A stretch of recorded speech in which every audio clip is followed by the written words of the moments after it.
have done this before, and you may have done a really good job, and you may have a better design than this one.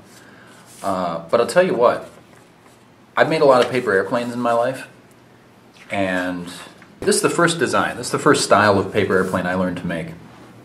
My mom taught me how when I was about 4 years old, and I can tell you, of all the different designs I've tried, and I've tried dozens, I keep coming back to the Dart.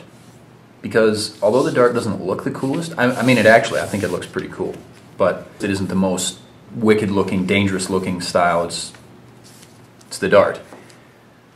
But it's easy to make, there are only a few folds, and it flies really well, and you don't have to use paper clips to weight it, or pieces of tape, or little wingy flaps at the end, or whatever. It just works. And you know, you can learn today. So, and there's one other thing that I want to cover. A lot of times you're gonna see tutorials, but what you're not going to get is you're not going to get the history.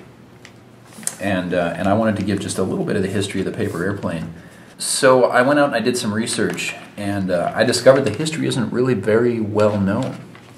There are a lot of different opinions on where the first paper airplane was made. I mean, some people think paper kites, they fly, and they're made with paper, so is that a paper airplane? Well, in that case, the paper airplane goes back thousands of years. But I think when most of us think of paper airplanes, we think of the modern version. You take a sheet of paper and you fold it, and it's got wings, and you throw it and it flies.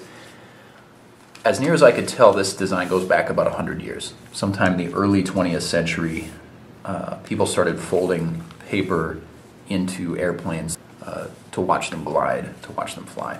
Famous people have used them. Jack Northrop, who is responsible really for the flying wing design as it's been implemented today. For example, the B-2 stealth bomber. Northrop is the mastermind behind that. And way back in the night, before World War II, back in the 1920s and 30s, he was working on flying wing designs. And at that time, he used paper models to explore some of the different the aerodynamic ideas that he had. The Wright brothers used paper models when they were designing their gliders, and whether they made an actual free-flying paper glider or not, I don't know. So this style, anyway, certainly goes back roughly 100 years. They've been used for scientific purposes, for engineering, research, and more often than not, they're just used for entertaining kids having fun. So, if you've never done it before, or you've never done this style before, enjoy.